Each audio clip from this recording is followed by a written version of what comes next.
there if I had. Keep going.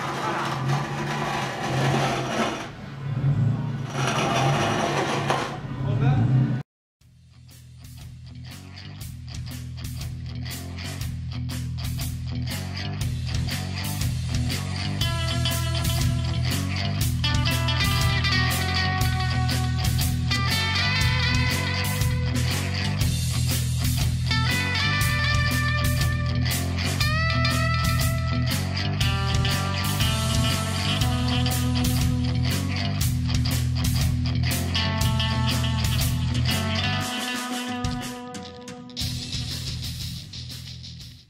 So, this is the F100 that I've finally got and wanted forever, and it's finally in my garage. It was like a 2-week process of getting it here from purchase date, but we'll go in depth on that in a while. But my buddy Brandon here helped me throughout this whole entire nightmare. So, I have a 50 Chevy pickup, and Chantz kind of got the bug bit harder when I was showing him my project, and he started searching Craigslist. Well, he finds this gym, and he tells me that it's in a town called Aberdeen, Washington, which is only about an hour and a half from where I live, because I live an hour and a half north of him. So I'm like, yeah, fine. I've got a truck and trailer capable of getting it, so let's go get it. And when him and his family come for us to go ride, which is, by the way, at 6 p.m. on a weeknight. Already 2 hours late. I show up to his house. Right. I was supposed to be there at 4, and I'm 2 hours later than initial start time on this whole job, might I add. So I already screwed up at the beginning, but I'll let him continue. So he gets to the house, and he gives me the address, and then it occurs to me, hey buddy, this ain't Aberdeen, this is Hoquiam, and Hoquiam is another hour away. So it was going to take us 2.5 hours to get there, and we don't even know if we're taking the truck home or not. And on the way, he calls the guy, at some point he had already contacted the seller and said, hey, would I be able to use a tow dolly? And the guy's like, no. Well, he didn't elaborate on why. Well, when we got there, it's sitting on trailer axles or tractor axles, just no steering whatsoever.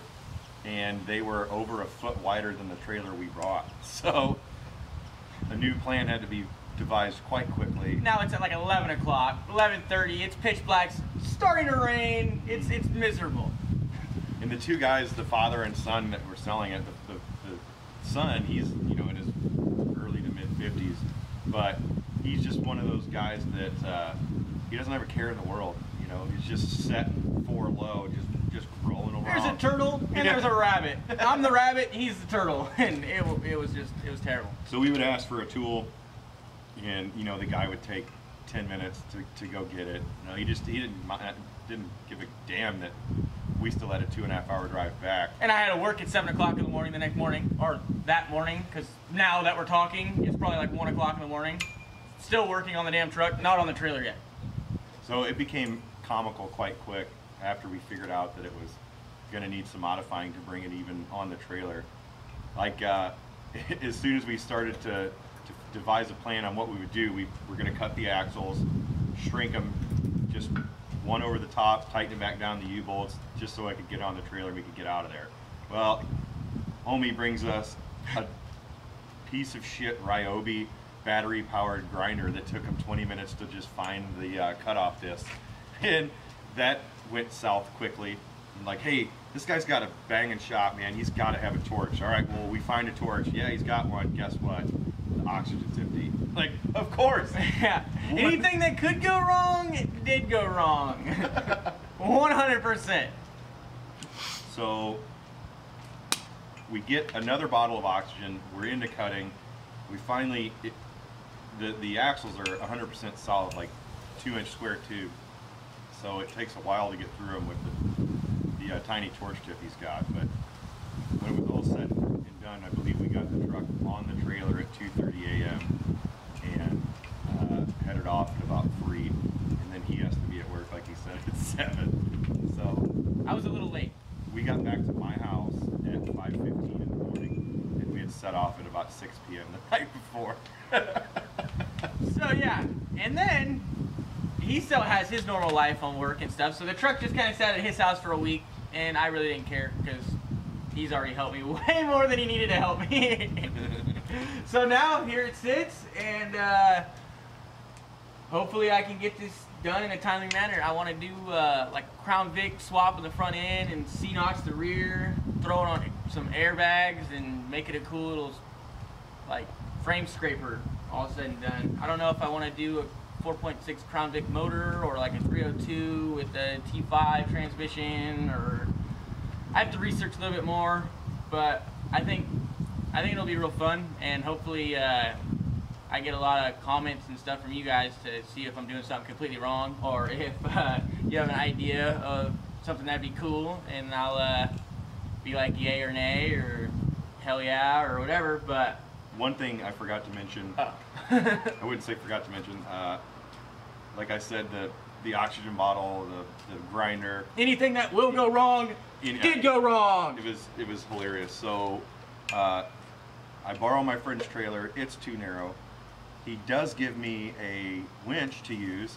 Like, all right, sweet. So we're finally ready to bring the truck up on the trailer, and we start to try and use this winch. Well, guess what? It's a remotely controlled winch, and I did not get the remote control. So we just try and bypass that and just give her power. And high-low. High-low. Yeah. I mean, it's just up, you know, it's going. And the first thing it did was smoke the wireless control box. And I'm like, great. This yay! Is mine. After we break the winch, we're like, well, it'd be awesome if we have a come-along. Me and Brandon are iron workers by trade, so we use rigging and come-alongs daily, basically. So we're thinking, yeah, we could just draw it up tight and just go off from a stake pocket and pull it on there. It's a light truck. It doesn't have a motor or anything. And he hears us ranting to one another, and he's like, oh, I have a come-along. And 20 minutes later, with the come-along, me and Brandon are 3 o'clock, 2:30 in the morning. We're pretty frustrated, you know. Haven't ate since, I don't know, 8 o'clock. Haven't drank anything, nothing, you know. So we're pretty steamy. And he has the dead end of the come-along, and I'm trying to find something to hook to that won't completely disintegrate my truck. We get it all work-wise, and we try to click the damn come-along, and it's seized. It's like like rusted shut, basically. And like the whole thing looked more patina than my damn truck. Which is not good on a come-along. Come-alongs are supposed to be oiled and nice. Like, easily from the 60s, maybe. Yeah. So he's like, we're trying to stay calm. Do you have any grease or any like lube or anything? 30 minutes later, still no grease or nothing. So he's like, oh, I'll work the come-along. So we finally actually use the come-along and get it working while. It may be an hour process. Probably. And we get it snugged up. We're drawing it tight, and then our gankety axles that we spliced aren't staying straight, so it won't even draw up the damn trailer, because 1, we can't get a straight pull, and 2, the axle won't stay straight. So it was just all bad. Like I said before, whatever that could go wrong, it did go wrong, and it did. I'm just glad it's in my garage with all my tools. And well, wait, my favorite part is he started to argue with us that he wanted to get his Jeep and take a piece of rope, and he thought that he could be off to the side of my truck, backing up at an angle and trying to straight pull the truck onto the trailer. Him and I both know you need a snatch block. Yeah, you have to have a snatch block. You have to change the direction of the pull of your pull, or else it's just not going to work. And he wasn't having any of it. He probably asked like 10 times to get his Jeep. And then, oh, the best part about this whole thing is, me and Brandon are so frustrated. We're like almost like the trailer's on the first part of. Or the truck is on the first part of the trailer, like headed up, and we're all dogged off because our axles are all squishy and lefty or righty, loosey goosey. And he's like, "Well, if I just had my Jeep and pulled it up there," and me and Brandon just look at each other like, "Fine, go do it." And get it. And by it's like takes him like 15 minutes to get his Jeep and everything. And by the time he gets his Jeep to the trailer, me, Brandon, and some 70-year-old man, his dad probably, 60, whatever, he was old, he was retired, he's putting in his work, get this truck with seized up freaking wheels and flat tires up the trailer without him, and he's just like scratching his head like, oh. And I'm like, oh, thanks for getting the Jeep. So we strap it down, tie it down. the hood wasn't latched. Right now it's tie-wired shut. So we strapped the hood down, and then we're on our merry way. And made it back. Yeah, it didn't have a problem. No straps were loose. No horror stories. No popped tires on the trailer. Nothing. Didn't get hit by anything. My wife and son were in the back seat of his truck the whole time. And they were just sleeping and loving life and hating me. That hang out in the back of the truck. And yeah, so my wife probably won't ever come pick up a vehicle with me ever again, but she was a trooper. I don't know if I'll ever pick up a vehicle with you again. Unless it's for him, because I owe him probably a favor, so. Or 2 or 10. It's fun. It's still fun. No matter whatever happened, you know, it's still a good time. You know, it's just car guys hanging out together and having fun. Knee slappers. Yeah, knee slappers. Yeah. So. But now you can sit back and think about it and laugh. It wasn't funny at the time. No, it was not funny at the time. I'm just glad nobody got hurt too. Nobody got hurt. My feelings got hurt a little bit. My anger was hurting, but physically I was all good. Didn't get hurt at work because I don't really work on the ground. So having no sleep and being angry at work is not good. Didn't get hurt at work the next day. My favorite part though, when we were starting to cut the axles and the guy goes, oh yeah, the dude called me a fitter. Oh yeah, he called you a fitter. He called me a pipe fitter. I'm sitting there cutting the axle with his shitty ass torch. He's like thinking I can't cut with the torch, and I use a torch every day. But his torch is a tiny little tip, probably a propane tip. We're using an acetylene setup. His gauges are probably reading like freaking 15 acetylene and 5 oxygen. It was just not cutting. It's like 2x2 square axle, like full of rust. But at one point he goes, I guess I could have been doing this today instead of sitting around doing nothing. Yeah, probably. That'd have been great. Yeah. We'd have been in and out then. Yeah, that guy. Yeah. Well, like you said, it's all fun and games now that it's in my truck or in my garage and over with. I don't know if it's over with. You got a lot to do. Yeah, but that'll be fun. This is the fun part. Or I think the fun part's like the first burnout. Mm-hmm. Hopefully I don't have to build it 3 times. Like going different routes. Oh well, no, I didn't even do that. I just got it running with the factory stuff and drove it for 2 years, and then I took it apart to modify it. Yeah, that makes sense. There's no making this run the way it is with my spliced axles. So here, talking about the spliced axles, let me show you guys what I'm talking about. When I say spliced axles, this axle is, so you see that it has like a good 16, 18 inches of lap right there. So imagine on the driver's side, the frickin' wheel sticking out to my refrigerator over there.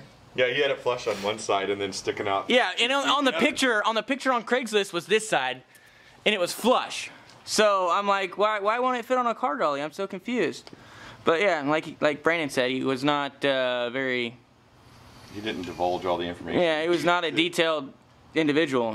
Very. Craigslist seller. Yeah, it was definitely a Craigslist sell, but. I don't know if I want to keep the engine bay patina like the truck is gonna stay, or if I want to make the interior or the engine bay itself like shaved and perfect and clear coated and everything, and just dress up the engine bay and make it all look good. So that's kind of one of my big questions that I want to keep. Kind of the same thing with the interior too. I don't know if I want to do like a new old look, like keep all the patina paint, but then have new knobs, new gauges, new steering work, like steering column and steering wheel and all that stuff. I like that idea. Yeah, that'd be kind of cool. But I don't really know which. As soon as I take it all apart and pressure wash everything and see what I actually have after I clean it up a little bit and see what is completely rusted out or what is keepable, then I'll see kind of what I have to do. But like I said before, I'm like overly pleased with the patina and the truck itself. It's kind of just keeping the sheet metal in the frame and highly modifying the frame. So it's not really how much of a truck I bought. I just bought a chunk of sheet metal that's rusted. Gonna be a reflector collector. Yeah.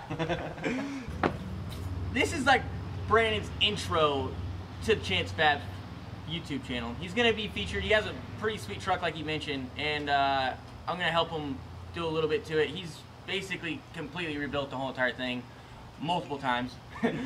Unfortunately. Twice, yeah. Yeah, not like he broke it or like wrecked it or anything, but just he went 2 different routes and stuff. So we'll do like a little interview in his garage showing his sweet truck and doing basically progress builds and stuff, and maybe some burnout videos or whatever later on after it's all put together. Definitely please, no major like dents or anything, just good patina.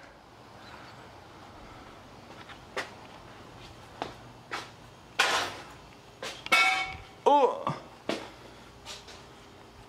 So like I said, thanks for watching, and please rate, comment, and subscribe. Woo woo!